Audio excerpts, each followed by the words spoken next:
À sa création, le cluster Beaujolais a été identifié comme étant l'espace collaboratif des différentes parties prenantes concernées par la production d'énergie renouvelable issue de la ressource biomasse du Beaujolais. Les contacts et échanges avec les acteurs du territoire ont conduit les membres du cluster Beaujolais à mener une opération de benchmark sur le sujet. La démarche du cluster Beaujolais est de fédérer les partenaires publics et privés concernés par cet enjeu. Elle associe l'État, la Chambre d'agriculture du Rhône et les professionnels du secteur privé et a pour objectif d'apporter des réponses à l'ensemble des interrogations qui se posent autour d'un projet de création d'une unité de méthanisation. Comment faire une production d'électricité, de chaleur, d'alimentation d'un site ou d'injection dans les réseaux publics? Quelles sont les conditions à l'implantation d'une unité de méthanisation ainsi que les contraintes techniques et les éventuelles nuisances? Ou encore, quel est le dimensionnement et le modèle économique, ainsi que l'avenir et l'évolution de la production de biogaz carburant? Toutes ces questions ont été abordées lors de ces 2 journées. Une douzaine de personnes ont participé à la mission proposée par le cluster Beaujolais les 19 et 20 juin 2013, dont 4 structures porteurs d'un projet de création d'une unité de méthanisation. 3 agriculteurs locaux, une communauté de communes, une représentante de l'IFV, l'Institut français de la vigne, qui travaille à l'étude de solutions visant à valoriser les déchets issus de la vigne. La Chambre d'agriculture du Rhône était elle aussi partenaire du cluster Beaujolais sur cette mission. La mission d'étude était formatée de manière à proposer en alternance des informations techniques, pratiques et économiques autour de la visite de sites remarquables en matière de méthanisation et de valorisation de la biomasse.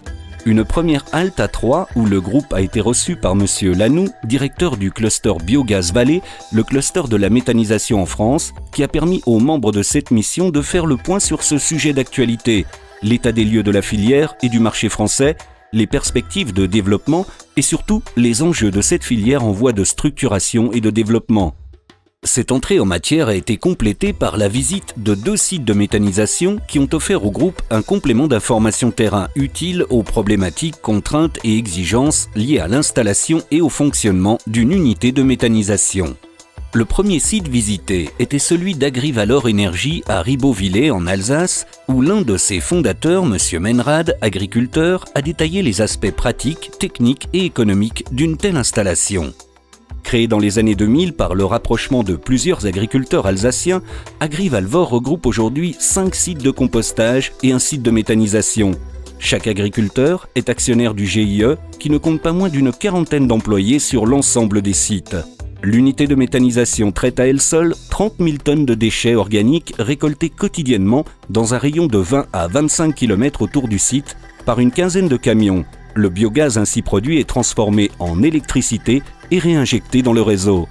Le compost résiduel est valorisé par les agriculteurs du groupement en épandage dans leurs champs. Le second site visité est celui d'Éco-Recyclage en Suisse, à Lavigny, près de Lausanne, où le groupe a été accueilli par M. Germanier, gérant de l'entreprise du même nom créée en 1965. Ce paysagiste conseil de métier installe dès 1991 une unité de compostage sur son site. Du compostage à la méthanisation, il n'y a qu'un pas qu'il franchit en 2005 par la réalisation d'une étude qui débouchera en 2008 par l'inauguration de l'unité de méthanisation. L'ensemble de l'installation traite environ 28 000 tonnes de déchets par an.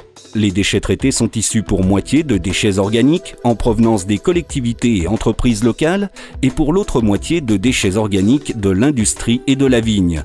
Le site réinjecte le biogaz produit dans le réseau de gaz naturel et produit au passage 500 000 litres de biogaz carburant chaque année qui alimente les véhicules particuliers ou professionnels équipés. Cette mission était la première étape vers d'autres actions d'information et d'études qui seront menées par le cluster Beaujolais.